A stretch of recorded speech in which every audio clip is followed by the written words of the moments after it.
Bienvenidos a una nueva edición de nuestro podcast. Mi nombre es Juan Carlos y aquí compartiremos historias y vivencias de fe, estudios bíblicos, lecturas de la Biblia, momentos de oración, reflexiones y las transmisiones de nuestra comunidad de fe, Iglesia en Casa, aquí desde Carolina del Norte. Así que comencemos con el episodio de hoy. Padre, gracias por tu amor, por tu misericordia, por tu bondad, por este día, Señor, que nos regalas, por la bendición de reunirnos, Señor, a adorar tu nombre, a bendecirte, a crecer en nuestra fe. Gracias, Señor. Bendice, Señor, nuestra reunión, bendice todo lo que hagamos, Señor, y gracias por la oportunidad de compartir una vez más, Señor, tu palabra. Por Cristo Jesús. Amén y amén. Aleluya. Yo les he venido enseñando, les he venido recordando lo indispensable que es para nuestro caminar espiritual este asunto de entender nuestra fe, ¿verdad? Y les he dicho que nosotros necesitamos entender nuestra fe para nosotros tener un mejor entendimiento de cómo o cuál es la expectativa que Dios tiene de cómo nosotros debemos de vivir. El peligro de no entender nuestra fe es que podemos ser influenciados por cualquier expresión o interpretación que puedan tener individuos que no necesariamente están alineadas con nuestro fundamento de fe y puede traer o confusión o duda, o simplemente podemos adoptar, no quiero decir estilos de vida, pero comportamientos o maneras de pensar que ni siquiera pasan el filtro bíblico, ¿verdad? Y eso a lo largo de la historia se ha visto reflejado cuando nosotros adoptamos dogmas, es la palabra que andaba buscando, dogmas que no necesariamente están alineadas a la doctrina bíblica. Dogmas son interpretaciones de individuos que establecen cómo debemos de comportarnos o cómo debemos de operar, ¿verdad? Y entonces el peligro de esto es que muchas veces nosotros sentimos la tentación de incorporar nuestra cultura a la luz de las Escrituras, como si nuestra cultura o nuestras interpretaciones culturales fuesen mayor que la revelación bíblica. Y un ejemplo rápido que yo les quiero dar, que yo creo que algunos de ustedes pueden resonar con él, es que todo mi crecimiento era una interpretación dogmática bien estricta, ¿verdad? Donde no se podía hacer nada que pareciese alineado al mundo. No podíamos ir al cine porque eso eran sentarse en silla de escarnecedores, no podíamos, si los varones no podían ponerse pantalones cortos para jugar baloncesto porque eso se veía como pecado, no se podía, mil cosas. Siempre he dicho que esa línea de pensamiento era mucho más estricta, más fuerte en contra de las féminas que en contra de los varones. Esto de la barba no me era permitido, tenía que estar afeitado todo el tiempo, ¿verdad? Porque esa era la visión. Tampoco ni cadena ni pulsera, lo único que se permitía era el anillo de matrimonio, y eso era en algunas comunidades de fe, porque en otras ni eso se permitía, porque decía que eso era como una atadura, y 30 interpretaciones que alguien en el camino se las imaginó y las adoptó, ¿verdad? Entonces ese es el peligro de nosotros no entender nuestra fe. Por eso es bien importante que nosotros tengamos un conocimiento sólido de las Escrituras. Entonces quiero hoy hacer una pregunta retórica. Por consiguiente, no espero respuesta de ninguno de ustedes, pero sí me gustaría que pensasen en su cabeza. Es cómo ustedes describirían el Antiguo Testamento en una palabra o en una frase. Si estuviesen pensando, ¿verdad?, ¿cómo describirían el Antiguo Testamento? Yo cuando escribía mis notas preliminares, venía a mi mente que para un gran número de personas el Antiguo Testamento trata meramente sobre la historia israelita y del linaje de Jesús. Pero el Antiguo Testamento es mucho más que eso. Es mucho más que eso. El Antiguo Testamento es la historia de redención. Es una historia de redención, de cómo Dios mismo preparó el camino para la llegada de Jesús a través de un pacto. Por eso al Antiguo Testamento también se le conoce como el Antiguo Pacto, ¿verdad? Por eso a veces tú oyes a personas que hablan del Nuevo Pacto refiriéndose al Nuevo Testamento o al Antiguo Pacto refiriéndose al Viejo Testamento. Entonces, por eso es que también, pues como te digo, nosotros nos estamos refiriendo al Antiguo Pacto. Pero el Antiguo Testamento es mucho más que historias. Es una promesa en desarrollo. Me encanta esa expresión. Es una promesa en desarrollo que culmina con el hecho de que Dios se hizo carne. Mira qué poderoso eso. Es esa promesa en desarrollo que culmina con el hecho de que Dios se hizo carne. Y como saben, el Antiguo Testamento es un conjunto de libros. Es como una biblioteca de libros, que es una compilación que tiene distintos géneros de libros. Y mayormente está dividido en cuatro categorías. La primera, la ley, que se conoce también como el Torá o el Pentateuco. La segunda categoría es los libros históricos, ¿verdad? Que obviamente, como su grupo hace referencia, habla de hechos y eventos históricos. Pero todos esos hechos y eventos históricos son desde una perspectiva de fe o espiritual, ¿verdad? No necesariamente están desarrollados como para que funjan de datos históricos, sino que por eso ustedes ven que de un capítulo a otro capítulo puede brincar 10 años, porque no está diseñado como para documentar historia, sino para documentar un camino de fe. También están los libros de sabiduría o poéticos, ¿verdad? Ese es el tercer grupo. Y el cuarto grupo que hay en el Antiguo Testamento son el grupo de profetas. Y está dividido entre profetas mayores y profetas menores. Y la semana pasada como que tocamos un poquito sobre eso porque mencionamos ahí un profeta menor que poco común escuchar ese nombre, pero es un libro profético que hay en la Biblia, en el Antiguo Testamento. Y les voy a adelantar un poquito de lo que voy a estar compartiendo ustedes específicamente sobre esos dos grupos. ¿Alguien sabe cuál es la diferencia entre cuáles son los profetas mayores? No quiénes son, sino cuál es la diferencia entre los profetas mayores y los profetas menores. La diferencia es tan sencilla como que los profetas menores son porque sus libros tienen un capítulo o son tan pocos que esa es la diferencia entre los profetas menores y profetas mayores. Ahora bien, su importancia y su revelación y el mensaje no deja de ser menos importante.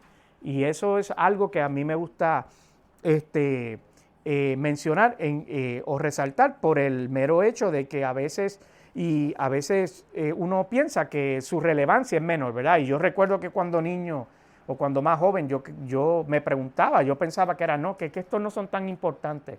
No, sí son importantes porque la revelación que cargan también es importante. Así que hoy, mire, voy a estar hablándole tipo clase, hoy voy a hacer más que predicar, tipo clase.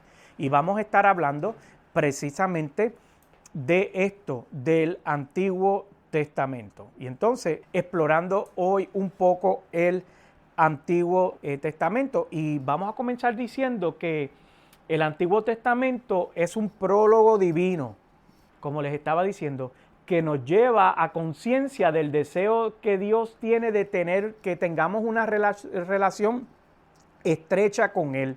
Y también de aquello que nos separó de Él y de su plan para eliminarlo, ¿verdad? Y si hablamos de lo que nos separó de Él, precisamente sabemos que lo que nos separó de Él es el pecado y del pacto sobre el cual y cómo lo iba a lograr.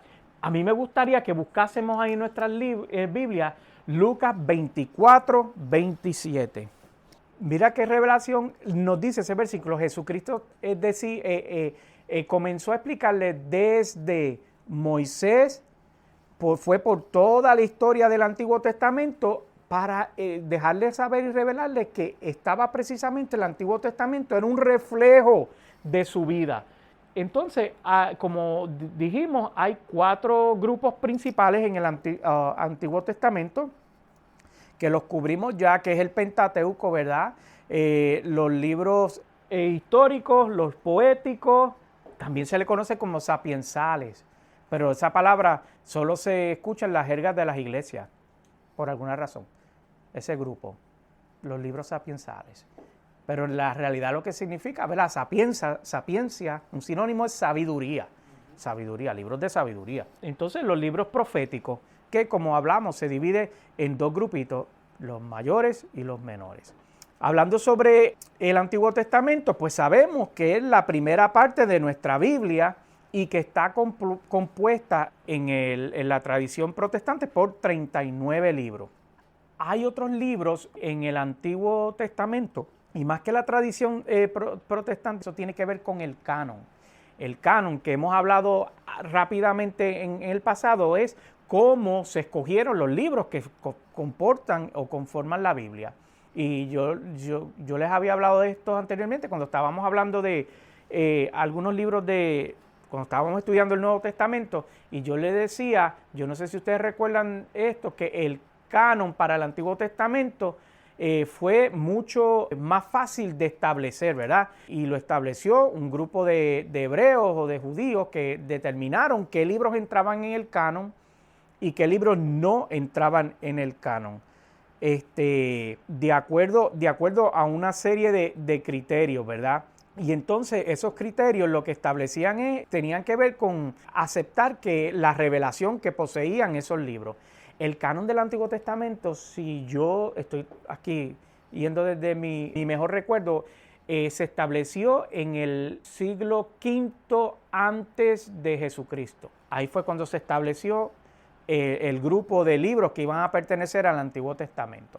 Entonces, como les dije, hay otros libros que no entraron al canon, pero se utilizan como referencia para corroborar eventos históricos o alguna otra información. Entonces, el contenido del Antiguo Testamento, ¿verdad? Como hablábamos al principio, que era la historia de Israel, pero mucho más que eso es la relación de Dios antes de Jesucristo. Y la importancia que tiene el Antiguo Testamento es que fundamentó la esencia para comprender el Nuevo Testamento.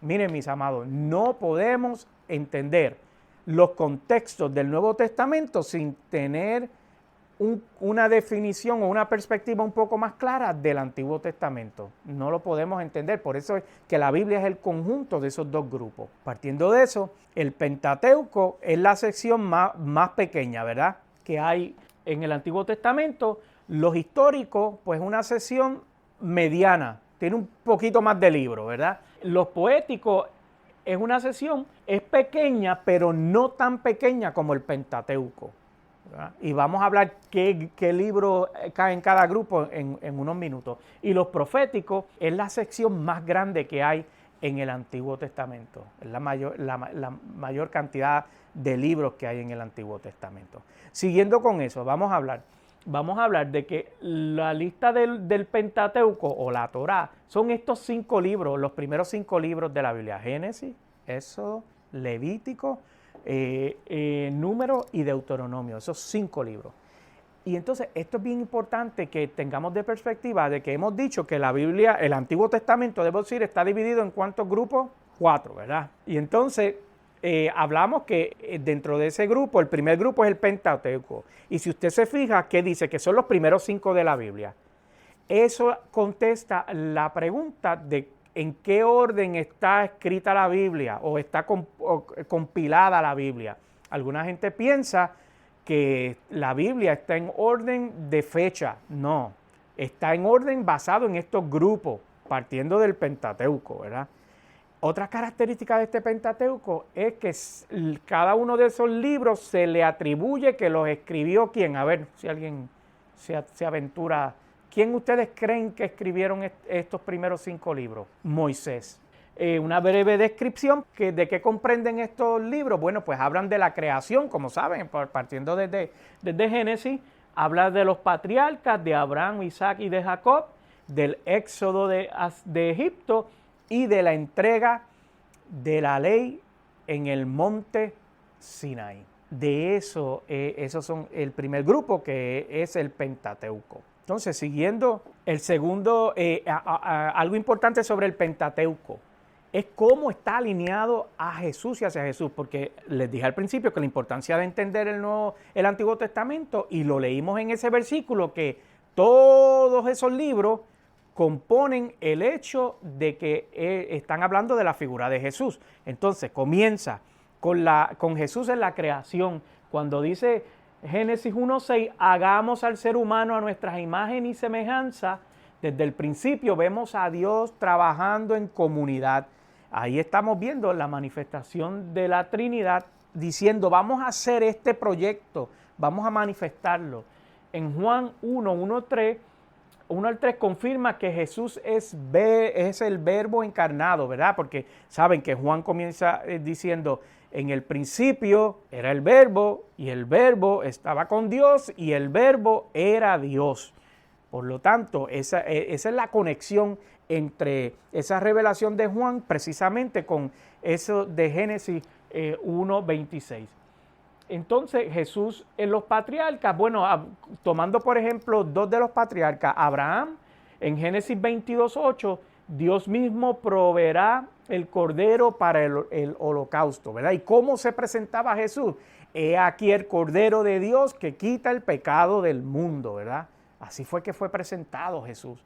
Entonces, ese cordero que hablaba ahí en la historia de Génesis 22, es una tipografía precisamente de Jesucristo. El sacrificio de Isaac era una sombra del sacrificio de Jesús, que es el Cordero de Dios. Y hablando de Jacob, cuando decimos, ¿verdad? En Génesis 28:12, que era una escalera, como dice la canción, que Jacob veía, ángeles bajaban, ángeles subían, pero era la gloria de Dios, la que Jacob veía. No la voy a cantar. No, imagínate, eso es mucho si yo canto. Se pone buena la cosa y no podemos seguir esto.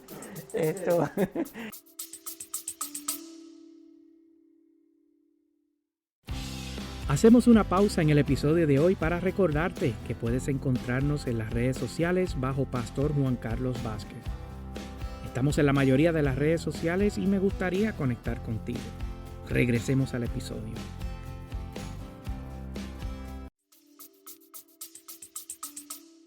Entonces, ¿por qué eso es importante? Bueno, porque es la relación que guarda con Juan 1:51 cuando dice Jesús es el mediador entre Dios y los hombres, porque esa escalera lo que tipificaba era la conexión entre el cielo y la tierra. Todo el Antiguo Testamento es una sombra de Jesucristo, Entonces, ahora vamos, ¿cuáles son los libros históricos? Bueno, el segundo grupo, que si agarran la Biblia, el segundo grupo que aparece, que son Josué, Jueces, Ruth, Primera y Segunda de Samuel, Primera y Segunda de Crónicas, Esdras, Nehemías y Esther. Recuerden que la semana pasada yo les hablaba del libro de Esther, que si tienen la oportunidad de leerlo, lo lean, que es hermoso, un libro hermoso, y es corto, y es muy interesante los eventos que se dan ahí. Y entonces este es el grupo de los libros históricos en el Antiguo Testamento, hablando sobre los libros de sabiduría o sapienza, ¿verdad? Pues está Job, que trata de reflexiones sobre el sufrimiento, Gotita del Saber.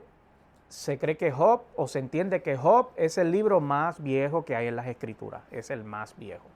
Son reflexiones sobre el sufrimiento, salmos, ¿verdad? Que son de alabanza, de adoración, son poesía, son expresiones, proverbios, que habla sobre la sabiduría práctica. Aquí hablamos un poquito sobre el libro de Proverbios el año pasado, finales del año pasado. Eclesiastés, el sentido de la vida, ¿verdad? Eclesiastés casi un libro filosófico de cómo que fue escrito por Salomón, el rey Salomón. Al final de todo concluye que el principio y el fin de todo descansa en Dios. Y Cantar de los Cantares es un libro de amor y romance. Y mire, ahí hay unas historias y unas expresiones un poquito calientes, ¿sabe? Si usted cree que la Biblia ignora el romanticismo, pues no. El libro de Cantar de los Cantares es un libro muy romántico. ¿Cómo se manifiesta Jesús en los libros de la sabiduría? Bueno, porque en Salmo 22, cuando Él dice, Dios mío, ¿por qué me has abandonado?, es exactamente lo mismo que Jesús citó cuando estaba en la cruz, para que se cumpliese esa profecía. Y en el Salmo 110, cuando habla, el Señor dijo a mi Señor, que eso siempre ha llamado la atención, porque si David estaba escribiendo ese salmo, ¿cómo es que él dice, el Señor dijo a mi Señor, como si estuviese hablando en tercera persona? No, es que él estaba profetizando sobre Jesús, anticipando que Jesús iba a tener toda autoridad. Entonces, Jesús en los libros de sabiduría, en Proverbios, bueno, pues que dice, alineado con 1 Corintios 1:30, que Jesucristo es la sabiduría de Dios. Y Eclesiastes dice que Jesús da el verdadero sentido a la vida que buscaba Salomón, porque le hablaba que Eclesiastes es casi un libro filosófico y trata de la filosofía de la vida. Y entonces, pues él al final concluye de que el Señor es la sabiduría. Entonces, el próximo grupo, pues como hablamos, es el grupo de los profetas. ¿Y qué eran los profetas? Bueno, que eran los portavoces de Dios, eran aquellos que transmitían los mensajes divinos al pueblo, ¿verdad? Traían sus mensajes, normalmente un llamado al arrepentimiento, anunciaban eventos que estaban por ocurrir, juicios o redenciones, y también por eso dice también que estaba lleno de promesas de esperanza. La función profética aún continúa activa en la iglesia del día de hoy, ¿verdad? Aún continúa activa. Y entonces, hablando sobre los libros proféticos, Jesús en los libros proféticos, bueno, pues la semana pasada yo les hablaba sobre Isaías, que se le conocía como el Evangelio del Antiguo Testamento, ¿verdad? Y precisamente ese Isaías 53 retrata el sufrimiento que iba a experimentar Jesús para poder redimirnos o para que nos redimiese, ¿verdad? Ese capítulo describe en detalle el sacrificio que él tuvo, y en Juan 1:1-3 confirma que Jesús es el verbo por el cual todo fue creado. Entonces, Miqueas, el libro del profeta Miqueas 5:2, habla sobre la profecía de que el Redentor iba a nacer en Belén, ¿verdad? Y la precisión profética que tenía sobre el Mesías. La importancia de esos profetas era que estaban dando hints o acertijos, no acertijos, ¿cómo se dice hints en español? Claves, ¿verdad? Sobre cómo Dios iba a manifestar su redención con la humanidad. Entonces, hablando sobre esto, bueno, sobre los profetas mayores, Isaías habla sobre las profecías mesiánicas y era conocido como el príncipe de los profetas, no porque él fuera más importante que los demás, sino por la revelación que cargaba, las profecías que él daba. Jeremías, esto es un dato interesante, se le conoce como el profeta llorón, porque siempre estaba lamentándose, como de luto. Por eso se le conoce como el profeta llorón. Profetizó la caída de Jerusalén. Lamentaciones es un lamento poético, ¿verdad? Un libro poético que habla sobre lamentaciones, y profetizó la destrucción de Jerusalén. Ezequiel es un libro profético que habla sobre visiones. Ahí es donde las ruedas sobre ruedas y todos estos asuntos, visiones proféticas con mucho simbolismo. Y el libro del profeta Daniel, que habla sobre historias y visiones sobre el fin de los tiempos y la soberanía del Señor. Considerando esto, bueno, que hablamos de los profetas menores, pues que, como les dijimos al principio, repasamos, tiene que ver con cuán extensos son sus libros, y la lista de los 12 profetas menores son Oseas, Joel, Amós, Abdías, Jonás, Miqueas, Nahum, Habacuc, Sofonías, Ageo, Zacarías y Malaquías. Entonces, los temas comunes que ellos tenían, bueno, eran juicio, arrepentimiento, restauración y el poderoso día del Señor. Esos son los 12 libros que se consideran profetas menores, que son un montón, pero son muy pequeños. Hablando sobre esto, ¿por qué es la importancia de que nosotros tengamos conocimiento sobre el Antiguo Testamento? Bueno, porque revela el carácter de Dios.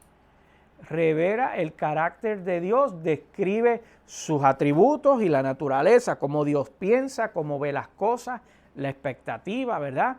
La fidelidad a su pacto, cómo Él habla o demuestra que una vez Él hace un pacto, Él tiene un compromiso genuino con completar ese pacto. Pero más importante, habla sobre el plan de salvación, hablando de pacto, ¿verdad? Y culmina con la vida de Jesucristo. Entonces, las notas finales, ya estamos acabando. La reflexión final, todo el Antiguo Testamento apunta hacia Jesús. Él es la culminación de la creación, la promesa a los patriarcas, el cumplimiento de la ley y el tema central de los profetas y la sabiduría. Y Él es la sabiduría encarnada. Entonces, la aplicación, mira, que leamos el Antiguo Testamento con nuevos ojos pensando en Jesucristo. Cada vez que leamos algo del Antiguo Testamento, tratemos de ver de cómo eso encaja con la historia de Jesús, cómo eso encaja con el plan redentor, ¿verdad? Yo les he hablado antes que la belleza de la Biblia es que nunca oculta los tropiezos, los errores, los pecados, las malas decisiones, pero más que sobre esos detalles y esos eventos que pueden verse con connotaciones negativas, enseña la redención de Dios manifestada a pesar de todos esos eventos, ¿verdad? Entonces, Juan 5:39 dice, ustedes estudian con diligencia las Escrituras porque piensan en que en ellas hayan vida eterna y son ellas las que dan testimonio en mi favor. Jesucristo hablando, estudien las Escrituras porque son las que le van a revelar mi persona. Y el desafío es que durante esta semana que escojamos una historia del Antiguo Testamento y ver cómo conecta con la vida de Jesús. Y entonces, con eso yo incluí en mis notas unas cositas interesantes. Déjame ver si lo encuentro aquí. Miren, hay unas historias que son bien interesantes en la Biblia y precisamente en el Antiguo Testamento. Por ejemplo, hay una historia de una mujer, una esposa que se convirtió en una estatua de sal, ¿verdad? Esa es bastante conocida porque ha sonado mucho. Y esa se encuentra en el libro de Génesis. Allá también en el mismo libro de Génesis está, bueno, esa es Génesis 19. En Génesis 32, debo decir, entonces está lo que hablábamos un poquito al principio de la lucha de Jacob con un ángel, ¿verdad? En Números habla sobre una vara que aparentemente estaba seca, floreció nuevamente, ¿verdad? En Números 22 también habla la historia bien interesante de la burra que habló, que es Balaán y la burra que habló. Y si ustedes han leído esa historia, pues resulta muy interesante porque la burra se revela, le dice, deja de estar dándome, tú no ves que ahí hay algo que me está bloqueando, ¿verdad? El camino. Habla también allá en Números sobre la rebelión de un grupo de los de Coré y cómo la tierra se abrió y los tragó. Hay otra historia que habla sobre las serpientes venenosas, ¿verdad? Y cómo mandaron a construir la estatua de una serpiente. También habla en la señal del profeta Ezequías cuando ordenó al sol detenerse y la sombra retrocedió como señal, ¿verdad? Habla también otra historia de que el profeta que fue alimentado con cuervos, la viuda de que el aceite nunca se le acabó, el hacha que flotó, ¿verdad?, en el agua y así fue que la pudieron encontrar, el banquete que se estaba dando el rey y la escritura que fue escrita en la pared, la caída de los muros de Jericó y el papel protagónico que ejerció una prostituta, que esa prostituta está dentro del linaje de Jesús, la plaga de ratones y de las hemorroides de los filisteos. Si usted ha lidiado con hemorroides, bueno, los filisteos también. Una mujer que salva una ciudad entera, ¿verdad?, con su acto, y la visión de los valles de huesos secos. Hay un sinnúmero de historias muy interesantes en el Antiguo Testamento, de verdad que son muy, muy buenas. Y con esto yo voy a concluir hoy. Lo que quiero es invitarlos a que no pasen desapercibidos el Antiguo Testamento ni se sientan abrumados por lo extenso que parece. Bueno, utilice una de estas categorías y diga, bueno, pues yo quiero leer sobre los profetas menores, o quiero leer eventos históricos, o quiero leer para entender la ley de la manera que pensaban y actuaban cuando en el periodo de la ley y por qué Jesucristo vino a cumplir la ley, ¿verdad? Para traer el nuevo pacto. Y es la importancia de nosotros entender un poquito sobre nuestra fe. Amén. Señor, gracias. Gracias por tu amor, por tu bondad. Gracias por tu fidelidad y gracias porque dejaste plasmado, Señor, este libro, Señor, que nos permite conocerte mejor. Permite que nos podamos acercar a ti, Señor, y tener conocimiento y dirección en nuestras vidas. Bendícenos, Padre. Por Cristo Jesús te doy gracias y gloria. Amén y amén. Aleluya. Hasta aquí este episodio de hoy, esperando que te haya sido de mucha bendición. Recuerda que puedes dejarnos un comentario o enviarnos algún mensaje. Para nosotros es un honor y un privilegio que hayas sintonizado en el día de hoy. Y recuerda que puedes visitar en la página de internet pastorjuancarlos.com o iglesiacasanacion.org. Hasta la próxima transmisión. Sean todos bendecidos.